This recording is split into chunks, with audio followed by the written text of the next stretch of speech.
Micah Parsons is back at it again, speaking his mind, and he might have inadvertently called out the Cowboys front office. Tonight, we will dive into some of what he said, and we will also talk about why I believe Dan Quinn is coming back to Dallas after the Seattle Seahawks news. Ladies and gentlemen, let's get to it. Here we go.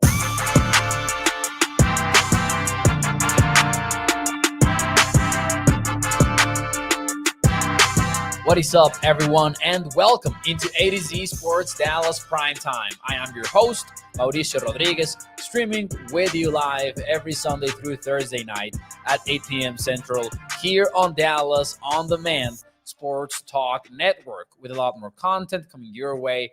Make sure that you check out a2zsports.com/Dallas. And as always, do me a favor and hit the like button for me if you enjoy the show. Welcome, everyone, on a Wednesday night. It is a fun night to talk some Cowboys football because a lot happened today. A lot happened on this very fine Wednesday ahead of the Pro Bowl games during the Senior Bowl days. But a lot happened pertaining to the Cowboys. And we're going to split this show mostly into two. We're going to talk about what Micah Parsons had to say. He finally got in front of a mic, in front of a camera, and did what Cowboys Nation wants him to do, right? Speak his mind.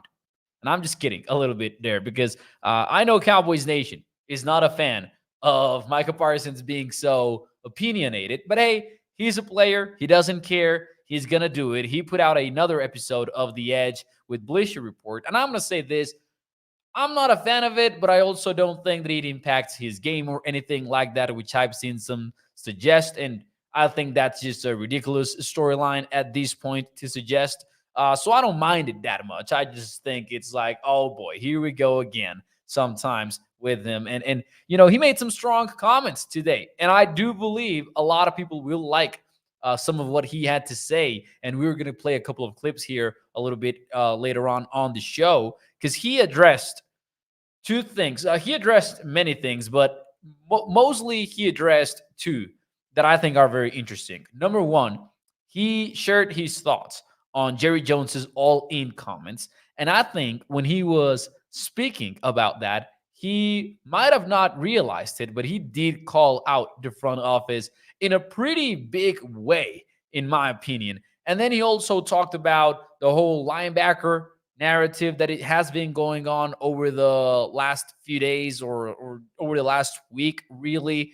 And he talked about that too. He talked about Skip Bayless, which is a part that I'm going to be like, oh man, why would you even get into it? Because, they had a back and forth on Twitter the other day. And I do think that part of it's just not worth it. Like, maybe Micah doesn't fully realize what Skip Bayless is. Maybe he doesn't realize that he's not really Brian Baldinger breaking down film out there because he had some stuff to say about him. And it's like, man, come on. But anyways, we're also going to talk about the whole situation with the Seattle Seahawks. They've got a new coach, and it's not named Dan Quinn. And I want to talk about what that means for Quinn's future and why I believe it mostly means that Quinn is back. And also, should the Cowboys take the Seahawks decision as a little bit of a warning, maybe? And I'll explain why in a little bit. But how about we get to the Micah Parsons stuff first? Micah addressed Jerry Jones wanting to go all in. And he had a pretty interesting nugget between or within that statement. So how about we listen to it together? And you'll see what I mean very quickly. So this is the clip from Bleacher Report. You can find it on their website. It's a 30-minute podcast. So I do recommend listening to it in full. But let's listen to the next few 30 seconds here. What Micah had to say about going all in. It sucks. And, sitting here and, they talking about we're going all in this year, man. That's what I would hope for. I'm 24 years old. I've been in this league, 3 years, and I kind of seen it all. And I hope that we go all in. I hope that we go out and get the players that we're missing because we didn't do that this year. I hope that we challenge ourselves, become better, and become greater for us. And I'm You might have missed it. You might have missed it. But Micah Parsons says, we didn't do that this year. And he's not talking about going all in. He says that after saying that they didn't get the players that they were missing. And then he immediately said, we didn't do that this year. Now, Micah might have just been thinking out loud at that point, but that's a pretty big statement to make about your front office. I'm not saying he's wrong. I'm saying it's maybe not the most PR trained thing to do, right?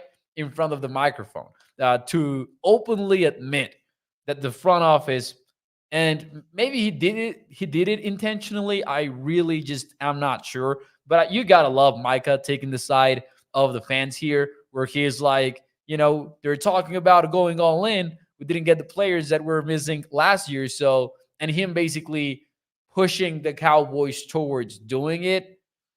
But I gotta say, man, that was one of those statements that made me go like, oh boy, will the Cowboys like to hear that from Parsons? And chances are they're not gonna.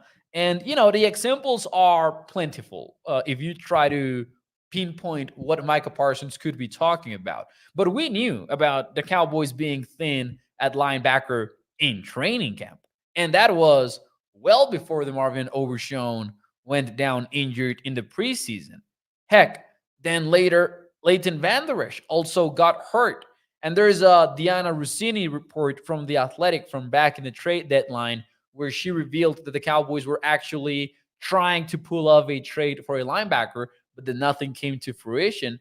But hey, we're talking about early injuries here, and Dallas did nothing about them. And what are we talking about?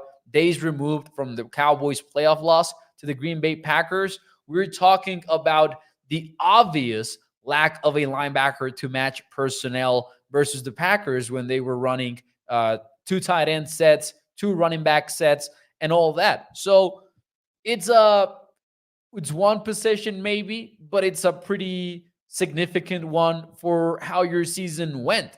And when you listen to Micah say we didn't get the guys we were missing, linebacker is the first position that comes to mind, really. Because other than that, I'm not like, you could talk about defensive tackle, but you did draft a defensive tackle in round one. Whether you mishandled his weight is another topic for another time, maybe, but you did get that one. So I do think it goes down to the linebacker position. But for Micah to actually go out there and say that, it's gotta be like, ooh wee, not entirely an empty statement, and not, it seems like it's lost somewhere in there because he's talking about a lot of stuff. But when he said that, man, that's a big statement to make. And it also sounds like, not that it will matter, right? But it also sounds like, hey, Micah is holding the front office accountable too, a little bit. Like he's being like, all right, you're saying you want to go all in. I hope so, right? And I also like that he says, hey, I've been 3 years in the league and I feel like I've seen it all. It's 3 seasons in the league for Micah, and it's 3 playoff defeats. So we are in a situation here with Parsons where he's hungry. I know people have been talking about his commitment to the team and all that. That's something that I'm not going to buy into. Like, I don't believe it's an issue for Micah Parsons. I actually think his preparation is quite relentless, right? We've seen him put in the work in the offseason. We've seen him show those results, right? Remember training camp from this year when we already knew Micah was dominant, but then he showed up in Oxnard and he was destroying every offensive lineman that they put in front of him. And he was destroying the Cowboys scripts for practices day in and day out. They even got to a point where they were talking about how the offense couldn't operate because Micah was destroying whichever tackle they put in front of him. And we've heard about him preparing with, his name is escaping me right now, Andrew Whitworth, future Hall of Fame offensive tackle. And we know he gets the preparation in. So I don't believe any of that is an issue. So I wouldn't put any stock in it. But anyways, Cam 6 says he's frustrated with the team Didn't anybody ever catch that? And to me, that part, like that frustration, goes back a little bit to the fact that he's mostly frustrated with winning and he with not winning.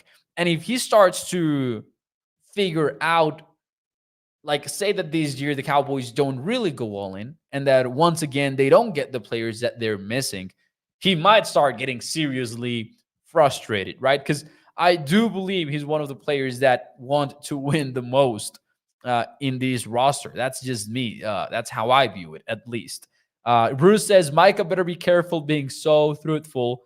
Cam says you got to listen to Micah carefully.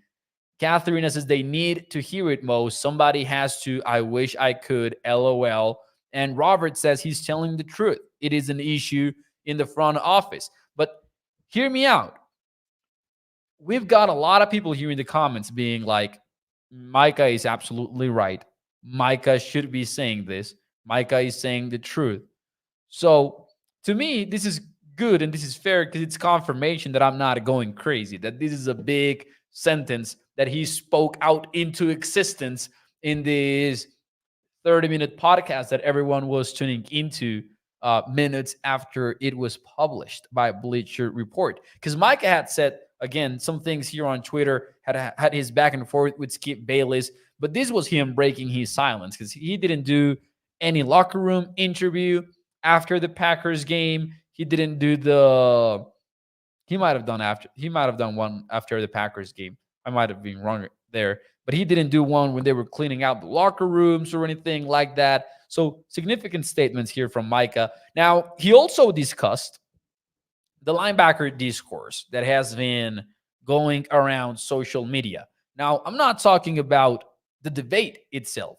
I'm not talking about, oh, should I play linebacker? Should I play defensive end type of talk? I'm talking about the idea that he doesn't want to play off-ball linebacker. So this is what he had to say about that. Let's take a listen. Saying, well, why ain't you go to linebacker? Because, they said you could stop the run. Well, guess what? The packages are in for me to go to linebacker. There's multiple packages, multiple variations, but I can only play what it's called. Whatever they're calling, whoever personnel they're putting on, I'm not putting out personnel. I'm not putting out the calls. Nothing's coming from me. So you could put that and put that wherever you want to be or wherever you want to put it, but they're not coming from me. The packages are in. I've even told multiple players, coaches, that I'm very fine playing linebacker and playoffs. If that's what y'all want me to do, I just want to win. And you guys. A lot to unpack right there. First and foremost, depending on how you listen to it, if you listen to it in a certain way, you might feel like, oh, this is Micah throwing Dan Quinn under the bus. And I know a lot of people have already said that on social media. They've said like, oh, hey, he's saying the packages exist. He's saying that he's up for it. So if they're not doing it, then it's on Dan Quinn. I really think it's not that. I'm going to say that. I do believe the first part of it was maybe a little bit of a call out to the front office. But this to me feels like he's just defending himself, which he doesn't need to do. He doesn't need to do any of this, right? But he likes having a platform and all that. He might have been throwing Dan Quinn under the bus. I'm gonna say that he's mostly defending himself from the whole idea that he doesn't want to do it. So that's part number one to me. Part number two to me is when he says I'm up for it, that he's told the Cowboys coaches that he's up for playing linebacker because he just wants to win. He does say, if you want me to play linebacker in the playoffs.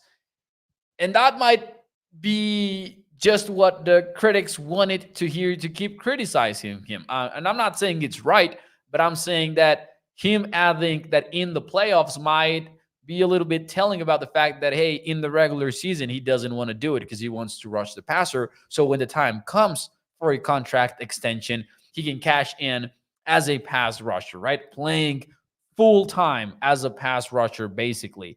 Not going to make too much out of that, though. It's clear that the packages do exist because we've seen them take place, right? We have seen Micah Parsons go play in the second level and do all that.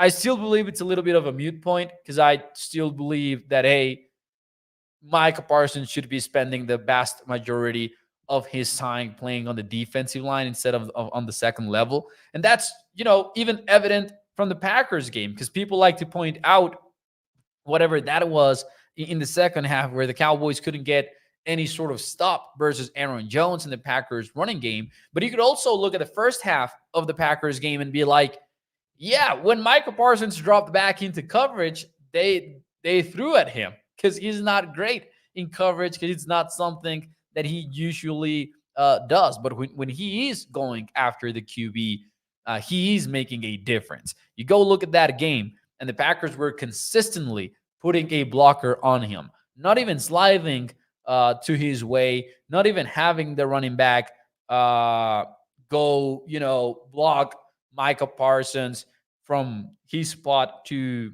like his usual alignment or anything like that. They were using him as a sniffer behind the offensive line to have a direct second blocker on Micah Parsons. That's what they were doing. You get to 3rd and 9 and you rush Donovan Wilson while you drop back Micah Parsons. I would have much rather seen how that play turned out with Micah rushing the passer and Wilson dropping back. So it's kind of one of those situations that it's going to remain a debate moving forward. But Micah at least is claiming that he doesn't mind playing linebacker, at least in the playoffs. We'll see. Now, Stevie Mack says that's where Micah is lying because they literally showed Micah right on TV multiple times pouting on the sidelines when he was playing linebacker for multiple series. Now, Stevie, I want to say something here. You might be onto something. You might be. I'll be honest, I wouldn't be able to right? At least I didn't notice when that happened. But I will say, if he was shown pouting and doing all that when he was asked to play linebacker, I would just like to pose this question. Is he pouting because he's playing linebacker because he wants to get paid edge rusher money? Or is he pouting because Micah truly believes, specifically, talking about the postseason here, because he truly believes I could be doing more damage if I'm rushing the passer, if I'm playing in the trenches. Because he has said it. That is no secret, right? He's put it out on Twitter that he believes he's going to make a bigger impact on the team if he is rushing the passer. Now, never mind that the numbers actually back that up and that the film backs it up. But it's a fair question to ask. Stevie Mack might be onto something here, pointing out that, hey, he will complain if he wants to play linebacker. But I think it's a fair question to ask, why would he be complaining? Because those two scenarios are totally different. If he's pouting because he thinks he can do more for the Cowboys, rushing the passer and playing in the defensive line, I'm fine with that. I totally 100% am. Because again, we go back to Micah wanting to win. I truly don't mind Micah's attitude. He's outspoken. I wish he wouldn't touch on every single topic on his podcast, like the Skip Bayless situation that we just mentioned. I wish he hadn't said that, hey, laugh now, cry later when talking about the San Francisco 49ers, who are playing in the Super Bowl, by the way, and who beat you for the 3rd straight time in an ugly way. But I don't mind his attitude because I truly believe it's genuine in the sense that it comes from a place where he's one of the guys pushing this team's desire to win. Now, that's one part of it. Travis also says Micah doesn't need to watch his mouth. If he makes the Joneses mad, he will just go the route of DeMarcus Ware and go somewhere else to go get a ring, which, hey, it's a fair point if you want to put it that way, right? D-Ware think still hurts, Travis. You didn't have to bring it up, man, but hey, I'm just kidding. Here we go. Cam says sometimes players need to get how to play ball themselves because they're too busy playing their spot. Wait. Let me read that again. Sometimes players need to get how to play ball themselves because they're too busy playing their spot. It's a grown man's game, says Cam. I might have not fully gotten that one, Cam. I'm sorry. That's on me totally, but I'm not sure what you meant right there. Kane Break says Parsons is the only second player with 13 sacks in first 3 seasons. That is great, says Kane Break, and it is. I think it's Reggie White, and then it's Alan Smith, the other one. But yeah, Alina says, should they switch to a 3-4? I think this is a fair question. I also think it's a little bit of an overblown one because I think, and Tyler Browning, shout out to him. He writes for us over on ADZ Sports. He's a great draft guy and very insightful because he really knows ball and he's a great scout and all that. But Tyler Browning put together an article discussing that very question, Alina, in case you want to check it out in the ADC Sports website. But I will say that his conclusion was that one, no, because if you want to do like the full transition, then it's going to take a lot of personnel changes. But his point, and I think it's a good one, is that nowadays defenses are hybrid and defenses are multiple. So more than switching from 4-3 to 3-4, which Dallas is a little bit more of a 4-3 than they are a 3-4, you need to get the personnel to live in both worlds depending on the situation, right? So maybe you got to get that big nose tackle like, Maz Smith, but maybe not make him small once you drafted him. But, it's mostly about that. And I do think that if you want to live in that 3-4 world a little bit more often, you do need more linebackers. I would say that. But I think it's a weird discussion because I think these days you got to be able to live in both worlds. You got to be able to play 3-4, but you also got to be able to play 4-3. And you got to acknowledge that, hey, most of the time we're going to be playing nickel anyways, which is going to look like 4-man down, whether that's 2 defensive tackles and 2 defensive ends, or 2 defensive ends and 2 outside linebackers, or you're going to be like 4-2-5, that kind of stuff. So I'm fine with them being a 4-3, but also get the personnel to get into those 3-4 looks as well and be hybrid. So I think that's the answer. Cam says, I promise there's a point to what I said, but it says Cam, I just don't know if anybody will get it. I didn't fully understand it, but maybe that was because I got in like that loop where I had an initial impression and then it wasn't what you were saying. So I'm kind of lost there. But hey, open to reading it again if you shoot me a different way of saying it, Cam. Anyways, ladies and gentlemen, oh man, no ways that they're crybaby LT players is Festus. We were talking about Lawrence Taylor, but I'm not entirely sure. Sorry about that. Sometimes I don't get the comments, but I try my best. Anyways, ladies and gentlemen, let's move on a little bit here on the show, and let's get to what happened with the Seattle Seahawks and what it means for Dan Quinn and company. Because the Seattle Seahawks, right after they fired Pete Carroll, they were considered the top job for Dan Quinn. And Dan Quinn was likely considered by many people the top candidate for the Seahawks. Why? Quinn, in the eyes of the NFL world, was going to be a hot head coaching candidate for the 3rd consecutive year. And he had direct roots with Seattle. He coached the defense for multiple years for the Seahawks, including their Super Bowl runs. He was running the Legion of Boom that Gus Bradley had left there. So Quinn made a lot of sense. And if they wanted to keep playing the same style of defense, they could do it. It was a direct transition. People in Seattle like Dan Quinn. It seemed like a good idea and what everyone was thinking about. But on Wednesday, today, we learned that the Seahawks actually did go with a defensive mind. It just wasn't Quinn. It was instead Baltimore Ravens defensive coordinator Mike Macdonald, which I love the hire, by the way, by the Seahawks. But it also means that Quinn is not going to Seattle, which leaves two scenarios for Dan Quinn. And I'm going to get into that. And then I'm going to get into the lesson that the Cowboys might be able to learn from Seattle, even if it seems like Quinn is returning to the Cowboys if he doesn't get a head coach offer from the Washington Commanders. But right now, let's talk about Quinn.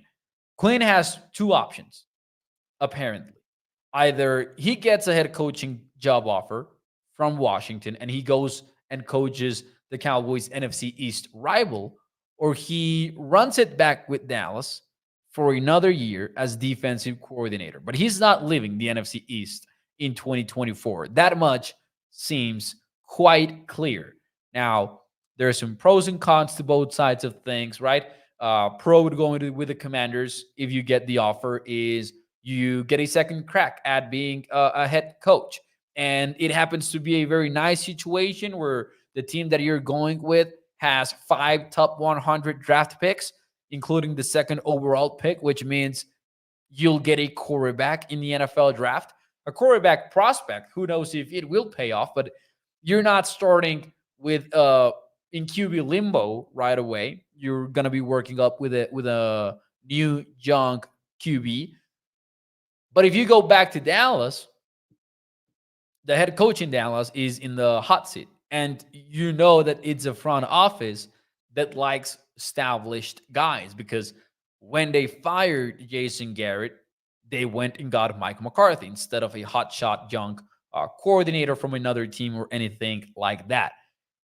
All this being said, though, and keep in mind, there's a Dallas Morning News report from David Moore, which indicates that if Quinn does get an offer, he's going to take it. So this is different already from the last 2 years when allegedly Quinn turned down some of the offers that he was receiving and returned to Dallas to keep playing, to keep coaching defense. And then we heard that he had gotten a raise. So maybe it's true, right? Because the actions of the Cowboys paying him more money would indicate that there was a team trying to get him to be their head coach. Anyways, this is all to get to the next point. I think the Commanders are not gonna target Dan Quinn. I think they're gonna go with somebody else because there was a report from CVS. There was Jonathan Jones, and Stevie Mack is actually bringing this one up. It appears that per CVS, Dan Quinn, Aaron Glenn, and Anthony Weaver are the finalists for the Commanders. Now, I'm going to address the elephant in the room. Those are all defensive-minded coaches. After Ben Johnson returned to Detroit and Bobby Slowick returned to the Houston Texans, it feels like the Commanders are now zeroing in on defensive-minded guys.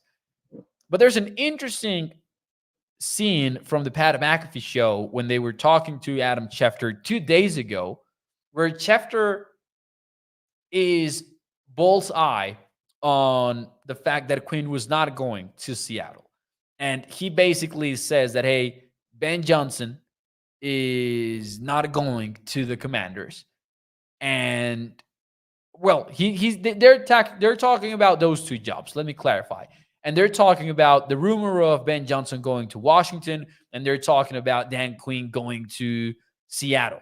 And Schefter says, I'll let you listen to it, but he basically is bullseye on his take on the whole situation. And there's a detail in what he says that I'm going to let you listen to it, and I'm going to let you see if you catch it as well. That makes me think that, hey, Quinn is not really in the running for Washington anymore. But let's listen to this clip. It's a little bit longer. Keep in mind, it's from 2 days ago. What I'm going to show you, it's from 2 days ago. But this is Adam Schefter being bullseye on the coaching situations around the NFL. So let's take a listen here. Ben Johnson, the Commanders, is the news that you just got. That's clearly a done deal. But looking at the, both those teams as a whole, how many guys, you just mentioned, McDonald and another one from the Ravens, how many guys are going to get poached from the Ravens staff and the Lions staff that maybe we don't even know about too? Like, I know New England brought in the Lions pass game coordinator to interview for the offensive coordinator job. Are there going to be a lot of those as well, or are we possibly just going to see some of those big names leave and the rest of, the kind of coaching staff stay together? Yes. Well, first and foremost, I'm not convinced yet that Ben Johnson's getting the Commander's job. I know people have said that he's the presumptive favorite, and he may get the job. Like, he very well may. He's in contention.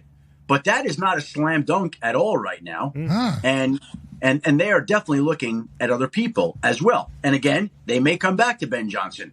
But I think that they're pretty impressed with Mike McDonald and Aaron Glenn and Anthony Weaver as well. And I think those guys are going to have a legitimate chance to get that job. And then Ben Johnson's also in play in Seattle. So you have to see, okay, well, if he doesn't get Washington, is he then in Seattle? Or does Seattle pull an upset? Again, people have said here that they think Ben Johnson's going to Washington and Dan Quinn is going to Seattle. Yes. And I will bet you that at a minimum, one of those is not right. At a minimum. Okay. Maybe both. Whoa! Whoa! So there you go. I love the reaction from the Pat McAfee crew. He was spot on with what he said, because Ben Johnson is not going to Washington and Dan Quinn is not going to Seattle. We now know that. But when he talks about Ben Johnson and the Commanders, he says Mike McDonald, Anthony Weaver, and Aaron Glenn have also impressed Washington, and they've got a shot. He leaves out Dan Quinn. And they talked about Dan Quinn. Like, they were talking about Quinn. So, to me, it's important. Like, it isn't like, I was meaning to mention 5 names, and I just mentioned 4 of them. He said Weaver, Aaron Glenn, and Mike McDonald also have a shot for the Commanders' job other than Ben Johnson. That's basically what Adam Schefter says if you listen back to that clip. So, hey, maybe he knows something. He knew something about Washington. He knew something about Seattle. He was spot on those 2. All I'm saying is, does maybe Adam Schefter know that Quinn is not really one of those top candidates for the Washington Commanders? It's something to think about. We also know that Washington might be, interested in having a more modern defense. And if that is the case, it sure as heck sounds like Anthony Weaver could be a wild card in that situation, because he also comes from the Ravens and this new trend of defense that they're playing. So let's just, wait it out. It should be a decision that is very close, because I don't feel like it sounds like they're waiting for anybody on the 49ers or on the Kansas City Chiefs. So the last domino to fall in the coaching carousel of the NFL in 2024 might be 24, 48 hours away from us right now. Anyways, before we get out of here, I've got one thought on Seattle going for Mike McDonald, and the lesson that the Cowboys maybe should be interested in learning about the whole thing. I love that the Seattle Seahawks went and got Mr. Mike McDonald. I absolutely love that hire. And I think that the alternative, which seemed to be Dan Quinn, is totally different from McDonald. So to me, the Seahawks had one of 2 options.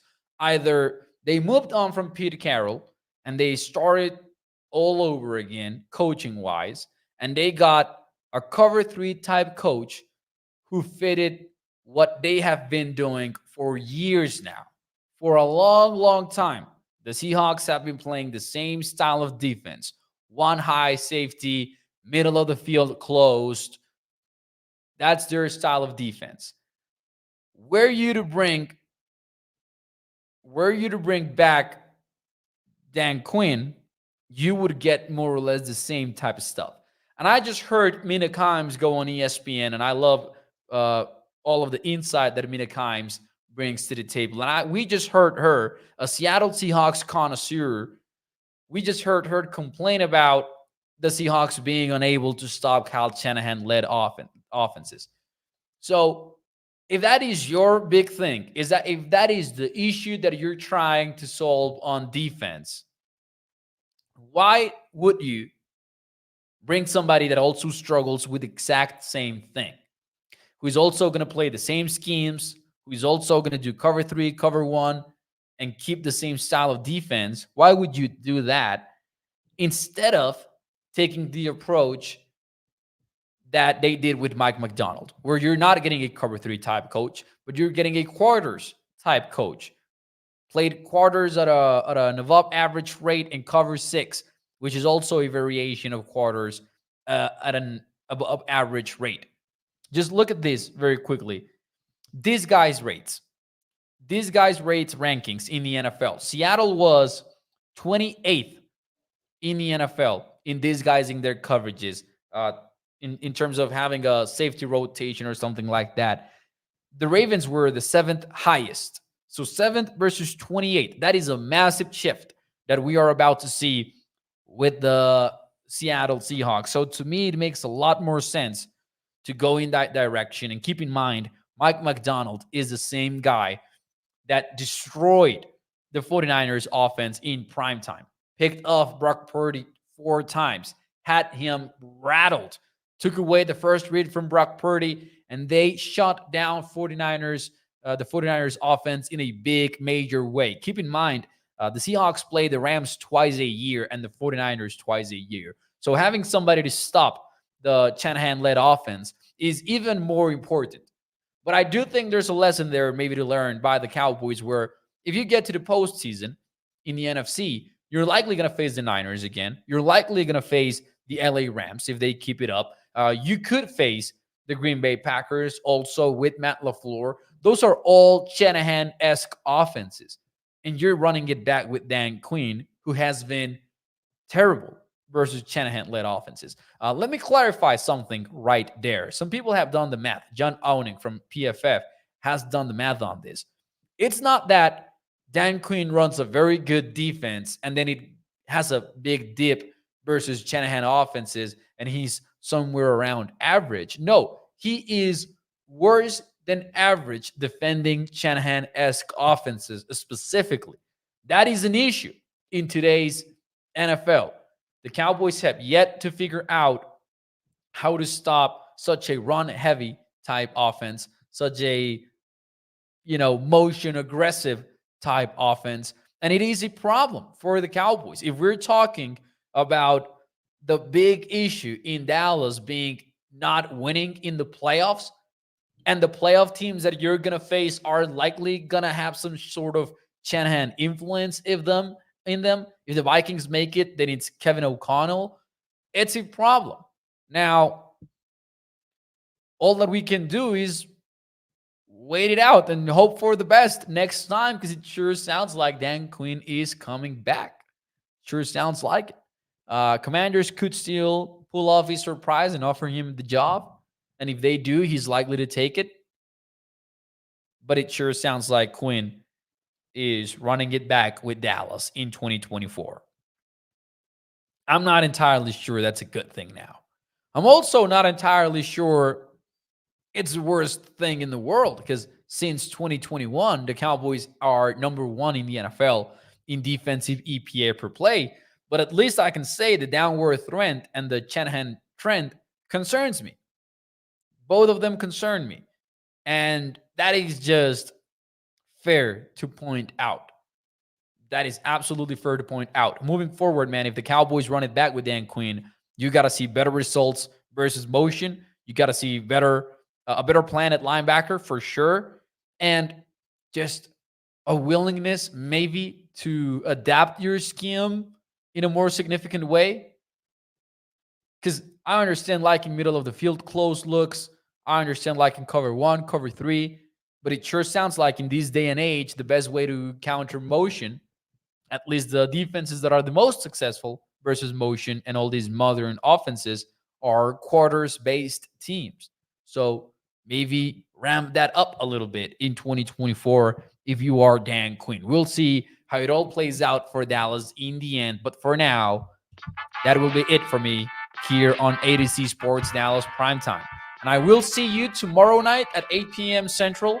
And I hope that you have a fantastic Wednesday night and a great Thursday morning and afternoon and all of that. Thank you for taking the time to listen to the show. I will see you again tomorrow night. Hit the like button for me if you enjoyed the content. Thank you so much, and I'll see you on Thursday. Bye-bye.